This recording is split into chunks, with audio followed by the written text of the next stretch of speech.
भोंदू बोला बिल्कुल लाऊंगा, जरूर लाऊंगा। दूसरे दिन गया, उसने अपने गुरुजी को नहीं बताया, जीव गोस्वामी को नहीं बताया कि मुझे ठाकुर जी मिले। उसको लगा ये सबको ऐसे ही मिलते हैं, मैं थोड़ा कम पढ़ा लिखा हूं ना, इसलिए मुझको इतना लेट मिले, नहीं तो बाकी सबको तो मिलते ही रहते होंगे।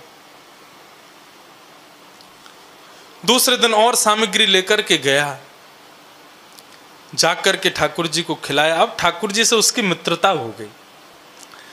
एक दिन वो जा रहा था तो जीव गोस्वामी जी ने देखा कि अरे भोंदू, तुम इतना सामान लेके कहाँ जाते हो? लड्डू, पेड़ा, बर्फी, जलेबी, मिठाई, इतने पकवान, एक पूरी हंडी भर के दही, मक्खन, मिश्री, इतना कौन खाता है भाई? अरे गुरुजी, मैंने धृष्टता से आपको बताया नहीं, वो श्याम सुंदर है ना, राधा रमन जी, जिनके बारे में आप बताते हो, शाम को कथा सुनते हैं जिनकी हम। बोले हाँ, रोज आते हैं अपनी गैया लेके, मेरे हाथ से ही खाते हैं, मेरे पास ही बैठ के खाते हैं, उनको बड़ा अच्छा लगता है मेरे हाथ का बना भोजन, तो मैं उनके लिए ही लेके जा रहा था। जीव गोस्वामी स्तब्ध हो गए। भोंदू की जगह कोई और बोलता तो मैं विश्वास नहीं करता, लेकिन भोंदू झूठ नहीं बोल सकता।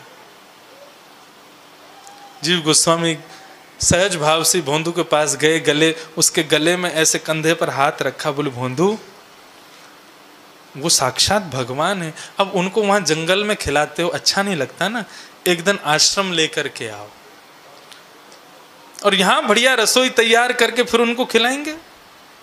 अब तो वो भोंदू प्रसन्न हो गया, बोले मैं उनको लेके आऊं यहां पे, मैं लेके आऊं? बोले हाँ, तुम लेकर के आओगे? अरे मैं जरूर लाऊंगा, मेरे गुरुजी ने बुलाया है, मेरे मित्र हैं श्याम सुंदर, मैं उनको जरूर लेके आऊंगा गुरुजी। आज भोंदू बड़ा प्रसन्न है, क्यों? गुरुजी ने आमंत्रण भेजा है। भोंदू आज इंतजार कर रहा है, प्रतीक्षा कर रहा है, आते ही कन्हैया को बताऊंगा मेरे गुरुजी ने बुलाया है, जिन गुरुजी ने तुम्हारा स्वरूप बताया वो तुमसे मिलने के लिए उन्होंने मुझको आज्ञा की है। ठाकुर जी आए, आकर के बैठे, बोले लाओ भोंदू, भोजन आदि खोलो। भोंदू ने भोजन तैयार करके सब दे दिया, ठाकुर जी पाओ। बोले श्याम सुंदर, एक बात कहनी है। बोले बताओ। हमारे गुरुजी हैं ना जीव गोस्वामी? बोले हाँ, जिनके हम रहते हैं, जिनसे आपके बारे में सुना, आपके रूप के बारे में सुना, उन गुरुजी ने आपको बुलाया है, हमारे यहां भोजन पर बुलाया है। ठाकुर जी भोजन करते करते रुक गए। बोले भोंदू देख, मैं तेरो मित्र हूं, तू मेरो मित्र है, हम दोनों को प्रेम परस्पर है, हमारे बीच में ये गुरुजी फुरुजी नहीं आनी चाहिए। तू मुझसे मिलवे आवे, मैं तो से मिलवे आऊं, मेरो तेरो प्रेम है, गुरुजी को बीच में मत ला। भोंदू ने ये एक्सपेक्ट नहीं किया था कि ठाकुर जी ऐसा बोलेंगे। भोंदू बोला तो इसमें बुराई क्या है? जिन गुरुजी ने आपका स्वरूप बताया, उन गुरुजी की कृपा से ही आप मुझे मिले हैं, उनके पास चलने में हर्जा क्या है? भगवान बोले मैं नहीं जाऊं, मोकू तो सहज भाव से प्रेम करवे वारे पसंद है, मोकू ये ज्ञानी फ्यानी इतने पसंद ना है, मैं ना जाऊंगा उनके पास। भोंदू बोले नहीं जाओगे? बोले नहीं जाऊंगा। हम कहेंगे तो भी नहीं जाओगे? बोले बिल्कुल नहीं जाएंगे। भोंदू बोला अंतिम बार पूछ रहा हूं, जाओगे कि नहीं जाओगे? बोले बिल्कुल नहीं जाएंगे। भोंदू ने सारा भोजन पकड़ करके और समेट करके रखना शुरू कर दिया। बोले जाओ, आज से हमारी तो, और सुनो ये हाथ में जो तुम्हारी रोटी है इसको भी दो, मत खाओ, जाओ। भगवान बोले वो तो खाने दे। बोले बिल्कुल नहीं मिलेगा। मेरे गुरुजी के पास चलोगे कि नहीं? बोले नहीं जाएंगे। बोले तो फिर जाओ, हमारे पास भी आने की जरूरत नहीं है, उठो जाओ यहां से, और अपनी गैयाओं को भी लेके जाओ, आज के बाद भांडीर वन में दिख मत जाना मेरे को। ठाकुर जी पे चिल्लाने लगा। सारी सामग्री उसने व्यवस्थित कर ली।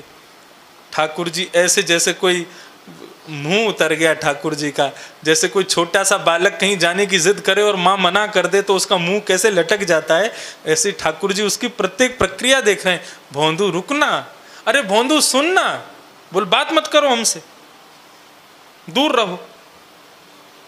मेरे गुरुजी की अवहेलना करने वाला कोई भी हो, मैं दूर रहूंगा उससे।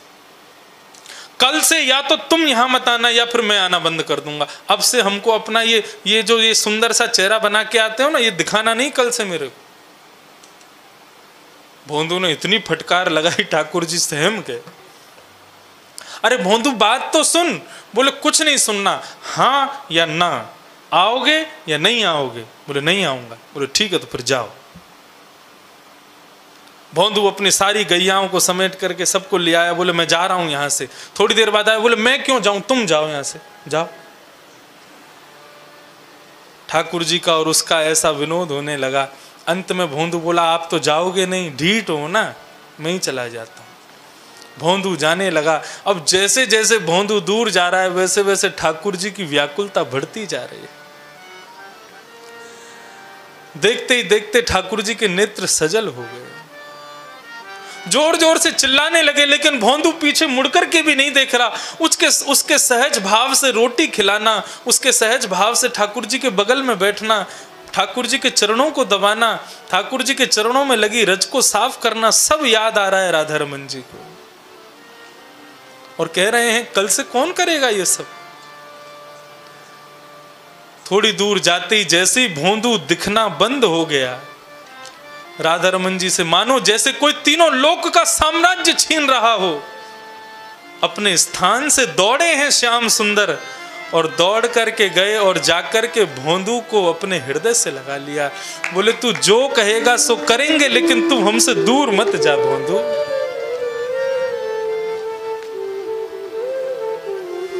भोंदू बोला गुरु जी के पास चलोगे?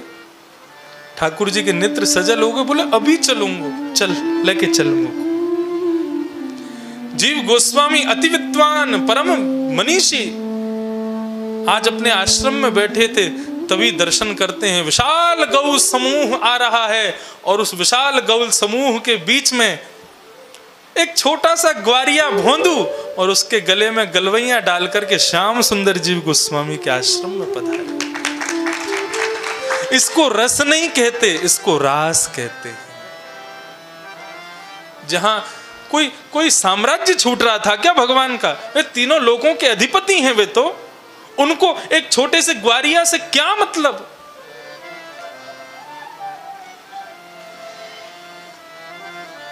लेकिन ये प्रेम की वो अवस्था है जिसमें त्रिलोकी नाथ भी नतमस्तक हो जाता है।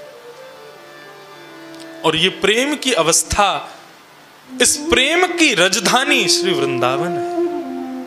ऐसा प्रेम केवल इसी स्थान पर प्रकट हो सकता है, पूरे विश्व में कहीं नहीं हो सकता।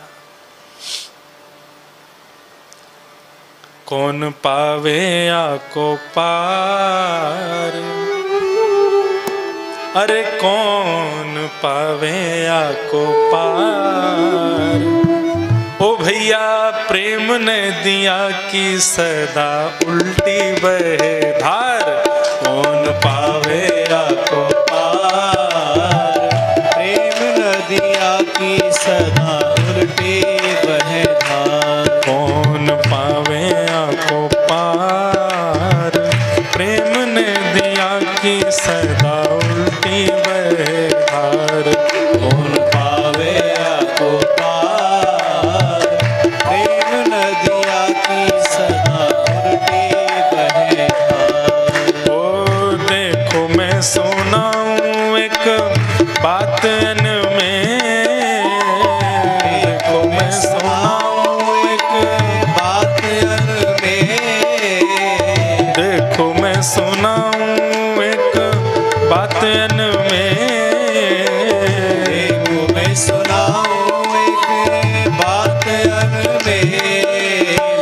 ब्रह्म निराकार रहो गोकुल में खेल, हाँ ब्रह्म निराकार रहो गोकुल में खेल। ओ ब्रह्म निराकार रहो गोकुल में खेल, हाँ ब्रह्म निराकार रहो गोकुल में खेल। नंद यशोदा के द्वार, यशोदा के द्वार, नंद यशोदा के द्वार, यशोदा के द्वार। ओ प्रेम ने दिया कि सदा उल्टी बहे धार। कौन पावे आको पार, प्रेम ने दिया कि सदा उल्टी बहे धार। कौन पावे आको पार, प्रेम ने दिया सदा उल्टी बहे धार। कौन पावे आगो पार, प्रेम नदिया की सदा उल्टी बहे धार। प्रेम को प्रमुख यही वृंदावन धाम। प्रेम को प्रमुख यही वृंदावन धाम। मास्क लगने का मतलब ये नहीं है कि हम शांत बैठे। मास्क लगने का मतलब है मुंह तो बंद है, मुंह दिखेगा नहीं, लेकिन अंतर्मुखी होकर के खूब भजन करना है। तो आर्तनाद से गाइए, ब्रह्मनाद से गाइए। ओ प्रेम को प्रमुख यही वृंदावन धाम। प्रेम को प्रमुख यही वृंदावन धाम। प्रेम ही ते पायो श्याम रसिया ने नाम। हाँ प्रेम ही ते पायो श्याम रसिया। मुझे कल बताया गया हमारे साईं अम्मा, जब विभाजन हुआ भारत पाकिस्तान का तो सीधे वृंदावन आ गए, कहीं और क्यों नहीं गए। कईयों ने कहा बरसाना में चले जाएं, राधा रानी के प्रति खूब निष्ठा आपकी। लेकिन क्योंकि वे भी जानते हैं कि श्री राधा रानी भले ही उनका स्थान भले ही बरसाने में है, लेकिन निरंतर गली गली में आज देखा जाए तो कण कण में राधा रानी विद्यमान तो वृंदावन में ही है, इस वृंदावन में ही निवास करती हैं। कहीं और चले जाते लेकिन कहीं नहीं गए। और बताया आपके इष्ट देव तो श्री रघुनाथ जी हैं, तो अयोध्या चले जाते, अयोध्या भी नहीं गए, बरसाना भी नहीं गए, बनारस भी नहीं गए, वृंदावन ही क्यों आए? क्यों? प्रेम को प्रमुख यही वृंदावन धाम। प्रेम को प्रमुख यही वृंदावन धाम। ओ प्रेम ही ते पायो श्याम रसिया ने नाम। हाँ प्रेम ही ते पायो श्याम रसिया। अच्छा, बहुत विशेष बात, इस पूरी पंक्ति की सबसे बड़ी बात, ये जो प्रेम की बात है, इसको कौन नहीं समझ पाते।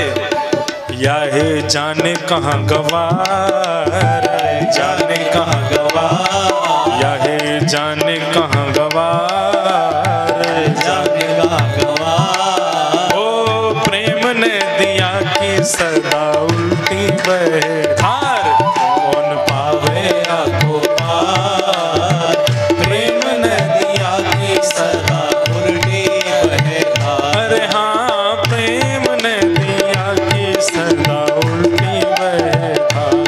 हाँ प्रेम नदिया की सदा उल्टी बहे धार। अरे हाँ प्रेम ने दिया कि सदा उल्टी बहे धार। हाँ प्रेम नदिया की सदा उल्टी बहे धार। तो प्रेम, तो मैं निवेदन कर रहा था कि अब यहां प्रारंभ होती है क्षमा। क्षमा भगवान की पत्नी का नाम भी है और धर्म के दूसरे लक्षण का नाम भी है।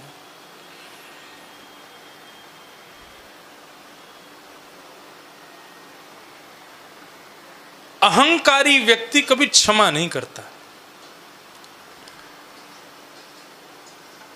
जिस व्यक्ति के अंदर दीनता है वो सबको क्षमा करता है।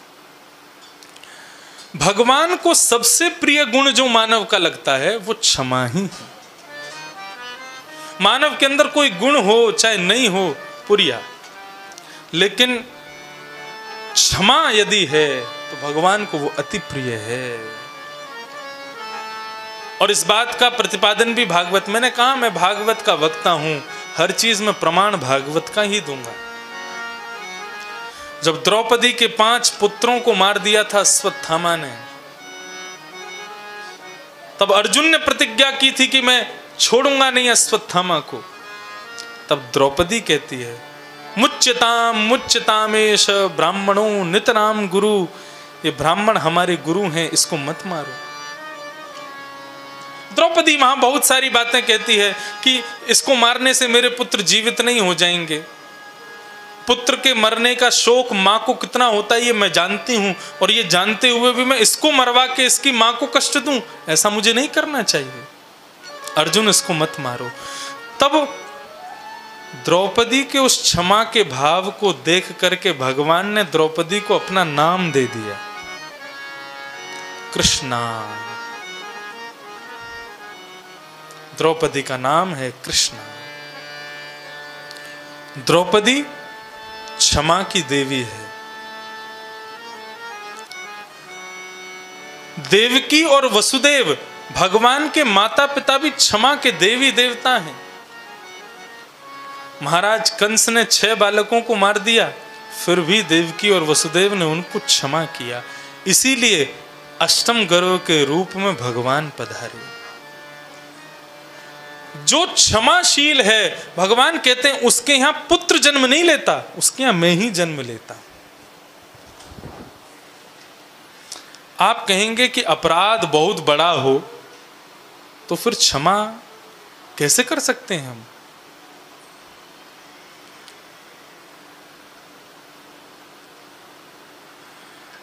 प्रकृति स्वयं दंड देती है और आज भी दे रही है।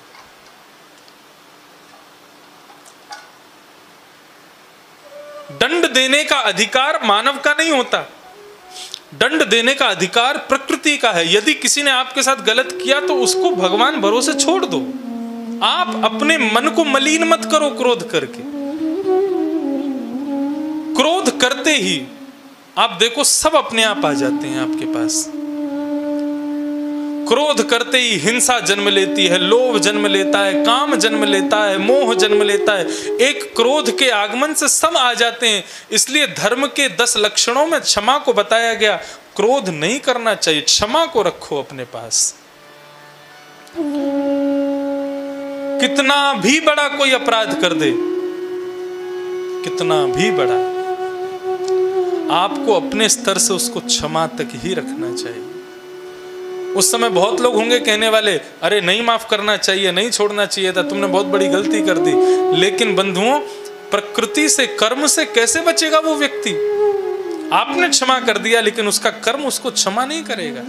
कई लोग कहते हैं ना भगवान देख रहे हैं, भगवान अपने आप देख लेंगे। ऐसे ही रखा करो, स्वयं क्षमा करो।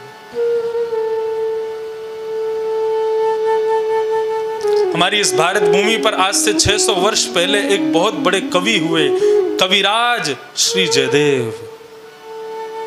नाम सुना है? जयदेव महाप्रभु, गीत गोविंद के प्रणेता। जिस गीत गोविंद पर श्री जगन्नाथ भगवान, श्री बालकृष्ण प्रभु अत्यंत मोहित रहते हैं, उस गीत गोविंद के प्रणेता हैं श्री जयदेव महाप्रभु। आप लोगों को आमंत्रण दे दूं मैं अभी से। हमारे गिरधर लाल जी का हर वर्ष उत्सव होता है, जन्म उत्सव, पाटोत्सव। पिछली बार प्रथम जन्मोत्सव था नाथद्वार में, इस बार द्वितीय जन्मोत्सव उनका होना था पंढरपुर में, लेकिन वो हुआ कहां? वृंदावन में, क्योंकि पंढरपुर जाने की स्थिति नहीं थी। हमारे लाल जी के उत्सव के विश्राम दिन ठाकुर जी के सामने रात्रि में पर्ची डाल दी जाती है, जो जो स्थान मन में आते हैं कि अगला उत्सव कहाँ किया जाए। और फिर दूसरे दिन एक पर्ची उठा करके दूसरी जगह की घोषणा कर दी जाती है, अगला उत्सव कहाँ होगा। तो इस बार भी यही किया। 4 स्थानों के नाम याद आए, जगन्नाथपुरी, द्वारिका और अयोध्या। और चौथी पर्ची हमने खाली रखी। मैंने कहा ये अगर आती है तो इसका मतलब लाल जी कह रहे हैं जहां तुम चाहो। तो रात्रि में जैसे ही मैं पर्ची उनके पास छोड़ने लगा तो एक पर्ची अपने आप उस समय नीचे गिर गई। मैं अब घबरा गया, मैंने उठाऊं नहीं, ये तो अभी से लात मार रहे हैं। मैंने वो पर्ची उठाई तो उसमें खाली, जहां तुम्हारी इच्छा। मैंने और असमंजस में पड़ गया मैं। लेकिन फिर भी मैंने 3 पर्ची उन्हीं के पास छोड़ी। मैंने कहा नहीं, सुबह उठाऊंगा। दूसरे दिन कथा के मध्य में श्री राघवाचार्य जी महाराज अयोध्या से पधारे थे, उन्होंने पर्ची उठाई मन तो जिस जगह का नाम जप रहा था वही जगह आ गई। जैसी पर्ची खुली तो श्री जगन्नाथपुरी का नाम अंकित हुआ। तो अगली साल जो हमारे लाल जी का जन्मोत्सव मनाया जाएगा वो होगा जगन्नाथपुरी में। हमारे लाल जी का जन्मदिन आता है मकर संक्रांति, मतलब 14-15 जनवरी पे ही आती है मकर संक्रांति। तो 11 से 17 जनवरी 2022 हमारे लाल जी का उत्सव होगा श्री जगन्नाथ धाम में, और वहाँ सुबह कथा होगी, शाम को उत्सव होगा। इस बार आके देखिएगा। अब तो आप लोग भी हमसे, हमारा परिवार जैसे, हम बुला तो सकते हैं आपको, तो पुनीत भैया से कह देंगे, सबको लेके पहुँचेंगे, सबकी व्यवस्था हम करेंगे। तो वहाँ जगन्नाथपुरी में कथा क्रम क्या रहेगा? वहाँ कथा क्रम रखा है गीत गोविंद। गीत गोविंद ठाकुर जी को कितना प्रिय है, केवल एक कथा से समझ लो आप। एक मालिन की बेटी, वो अपने बगीचे में जब पुष्प तोड़ने के लिए जाती है, सब्जियां तोड़ने के लिए जाती है, तो गीत गोविंद का पाठ करती है। उसके गीत गोविंद को सुनकर के श्री मंदिर में विराजमान, श्री क्षेत्र में विराजमान जगन्नाथ भगवान डामाडोल होने लगते हैं, हिलने लगते हैं। और पुजारी जी से कहते हैं, जितना शीघ्र हो सके दर्शन बंद करो मेरे। क्यों, क्या हो गया प्रभु? बोले बस अब मुझसे खड़ा नहीं हुआ जा रहा है। वो गुंजायमान गीत गोविंद का मुझको मेरे कानों में आ रहा है और मुझको बुला रहा है, पुकार रहा है। पुजारी जी जैसे ही गेट बंद करते हैं, जगन्नाथ भगवान वहां से अंतर ध्यान हो जाते हैं। सुभद्रा बलदेव कहते हैं, हमको तो संग लेके ही नहीं जाते, अकेले ही भाग जाते हैं सब जगह।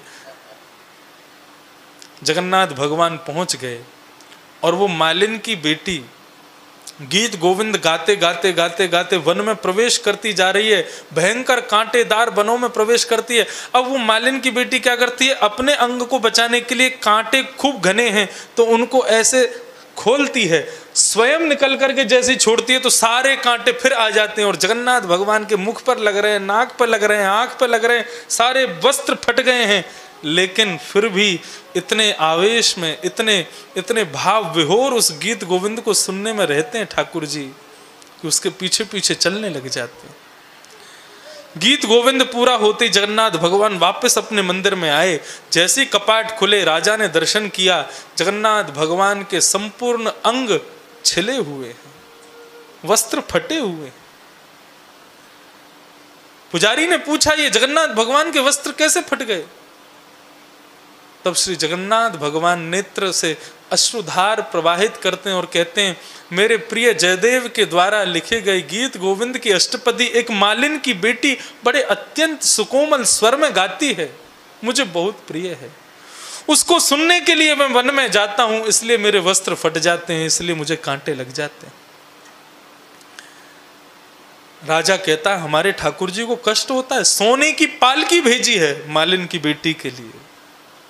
और उस बेटी को बुलाते हैं, श्री जगन्नाथ भगवान के सामने खड़ा कर देते हैं और कहते हैं, गीत गोविंद गाओ। जैसे ही गीत गोविंद गाने लगते हैं, पूरा जगन्नाथ धाम दर्शन करता है। श्री मंदिर में विराजमान श्री जगन्नाथ, श्री बलदेव, सुभद्रा तीनों अपनी भुजाएं उठा करके नृत्य करने लग जाते हैं। ऐसा है गीत गोविंद, भगवान को बहुत प्रिय है।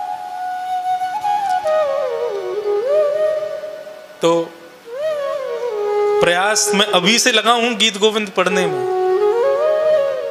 कथा करूंगा और कथा के बाद जाकर के देखूंगा थोड़ी बहुत भुजा ऊपर हुई कि नहीं हुई, जगन्नाथ भगवान थोड़े नृत्य किए कि नहीं किए।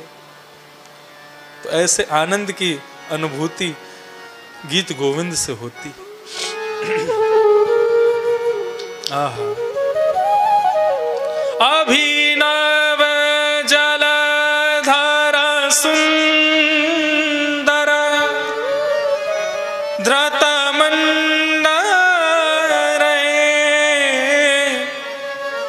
श्री राधा मुख चंद्र चको, जय जय देव हरे। जयदेव के द्वारा कृत जो गीत गोविंद, उसकी विशेषता क्या है कि उन्होंने भगवान की प्रत्येक लीला के रहस्यों को खोला है। भगवान ने ये लीला की, इसके पीछे रहस्य क्या है, ये गीत गोविंद में लिखा है। अद्भुत ग्रंथ है। तो क्षमा के भाव से मैं गीत गोविंद का भाव कह रहा था। अच्छा, एक मैं भक्तमाल जी लाया हूं, एक छप्पे सुनाऊं आपको। श्री जयदेव महाप्रभु के गीत गोविंद को लेकर के एक छप्पे मैंने पढ़ा, तो भक्तमाल में कितनी अच्छी बात श्री नाभाजी कहते हैं कि जो व्यक्ति गीत गोविंद का निरंतर पाठ करता है, अपने ठाकुर जी को सुनाता है, उसके साथ क्या होता है। प्रचुर भयो तिहु लोक गीत गोविंद उजागर, कोक काव्य नव रस सरस श्रृंगार को सागर, अष्टपदी अभ्यास करे तिहि बुद्धि बढ़ावे, प्रचुर भयो तिहु लोक गीत गोविंद उजागर। ये गीत गोविंद है, अत्यंत सुंदर सरस श्रृंगार का काव्य है। यहां पर भगवान श्री किशोरी जी के और ठाकुर जी के श्रृंगार के काव्य ही कहे गए हैं। जो कोई भी इसकी 8 पदों की अष्टपदियां हैं गीत गोविंद में अलग अलग, जो कोई भी अष्टपदी का अभ्यास करता है उसकी बुद्धि तीव्र होती है। और क्या होता है, अंतिम पंक्ति सुनकर के मुझे रोमांच हो जाता है। राधा रमण प्रसन्न सुनने निश्चय तहाँ आवे। जो कोई भी व्यक्ति गीत गोविंद का पाठ करता है, श्री नाभाजी कहते हैं राधा रमण जी प्रसन्न होकर के गीत गोविंद सुनने के लिए निश्चित वहां आते हैं, जरूर आते हैं। अरे कहां तक कहें, एक मौलवी थे। मौलवी मतलब मस्जिद के विद्वान। तो विद्वान से मिलता है तो आपस में बात होती है। एक ब्राह्मण उनका मित्र था, दोनों संग में पढ़े होंगे। तो एक तो बन गए मौलवी, एक बन गया ब्राह्मण, बड़ा ऊंचा पंडित। तो मौलवी और ब्राह्मण दोनों जब बैठते थे, ये कथा गीत गोविंद में ही, मतलब गीत गोविंद के महिमा में लिखी गई है। तो मौलवी कभी अपनी कुरान की आयतों की प्रशंसा करते, कभी किसी की बात की प्रशंसा करते। देखा हमारे यहाँ ऐसा लिखा है, देखो हमारे यहाँ ऐसा लिखा है। हमारे नाना जी कहते थे ज्ञानी से ज्ञानी मिले करे ज्ञान की बात, मूर्ख से मूर्ख मिले दे घूसा दे लात। तो ज्ञानी से ज्ञानी जब मिलते तब ज्ञान की बात करते, प्रेमी से प्रेमी मिलते प्रेम की बात करते, मूर्ख मिलते हैं तो एक दूसरे की खूब पिटाई करते हैं। तो ब्राह्मण ने कहा, बोले तुम्हारी, हम किसी पंथ की किसी धर्म की कोई निंदा कर रहे हैं ऐसा नहीं, लेकिन ब्राह्मण ने कहा तुम्हारी इन कुरानों की आयतों को सुनने के लिए क्या कभी तुम्हारे खुदा प्रकट होते हैं? सामने बैठ कर के कभी वो सुनते हैं? बोले सुनते तो हैं लेकिन अदृश्य होके सुनते हैं। मौलवी ने कहा, बोले सुनो, हम तुमको एक भाव बताते हैं, उसका तुम पाठ करोगे तो हमारे ठाकुर जी प्रकट होकर के सुनेंगे। क्या करना? बोले कुछ दिन तक केवल आसन लगा करके रखना कि यहाँ ठाकुर जी बैठे हैं, ऐसा भाव रखना। करते करते करते एक दिन तुमको दिख जाएंगे कि वो वहां बैठ करके सुन रहे हैं। मौलवी ने कहा क्या है? बोले गीत गोविंद। गीत गोविंद की अष्टपदी दे दी। अष्टपदी को मौलवी ने याद कर लिया और कहा मैं भी तो देखूं तुम्हारे ठाकुर जी दर्शन देते हैं कि नहीं। और वो रोज क्या करते, जब अपनी मस्जिद जाते थे तो घोड़े पर बैठ करके जब जाते थे तो स्वयं बैठ जाते और अपने आगे इतनी जगह छोड़ देते कि ये भाव रख के कि यहाँ ठाकुर जी बैठे, और अष्टपदी गीत गोविंद का पाठ करते हुए घोड़ा चलाते। घोड़े की नाल की आवाज पर उनको ताल मिल जाती, उस ताल में गाते हुए चलते। एक दिन, 2 दिन, 3 दिन, 1 महीना हो गया। 1 महीने बाद जैसे ही आज मौलवी बैठे, इतने में ही एक नन्हा सा बालक सांवरा सलोना दौड़ता दौड़ता आया और चलते हुए घोड़े पर ही बैठ गया और मौलवी के सामने मुख करके बैठा। मौलवी ऐसे इस प्रकार घोड़ा चला रहा है और उसकी दोनों भुजाओं के बीच में ठाकुर जी उसकी तरफ मुख करके बैठे हैं और संपूर्ण गीत गोविंद सुन रहे हैं। नेत्र सजल हो गए मौलवी के। अब तो वो निरंतर, ठाकुर जी ने मना किया किसी को बताना नहीं कि मैं बैठा हूं, अपने मित्र को भी मत बताना, बस तुम दर्शन करते रहो। मौलवी रोज उनका दर्शन करता दिन रात। अब तो उसका नियम बन गया, घोड़ा चलाता तो इतनी जगह छोड़ के ही बैठता कि यहाँ ठाकुर जी बैठे, और ठाकुर जी बैठते थे। एक दिन बहुत जल्दी में था, कहीं उसको जाना था। आज जितनी जगह वो छोड़ता था उतनी जगह नहीं छोड़ पाया और घोड़े पर सीधा बैठ गया। लेकिन नाल की आवाज आते ही, घोड़े के पैरों की नाल की आवाज आती, अपने आप गीत गोविंद शुरू कर देता था। तो जैसे ही चलने लगा घोड़ा, उसने गीत गोविंद शुरू किया। उसने सोचा आज मैंने आसन नहीं बिछाया, कोई बात नहीं, आज लाला आराम कर लेगा। जैसे ही गीत गोविंद गाना शुरू किया, इतने में क्या देखता है कि उसके घोड़े के आगे जिस गति से घोड़ा चल रहा है उस गति से राधा रमन जी उल्टे चल रहे हैं और गीत गोविंद सुनते हुए चल रहे हैं।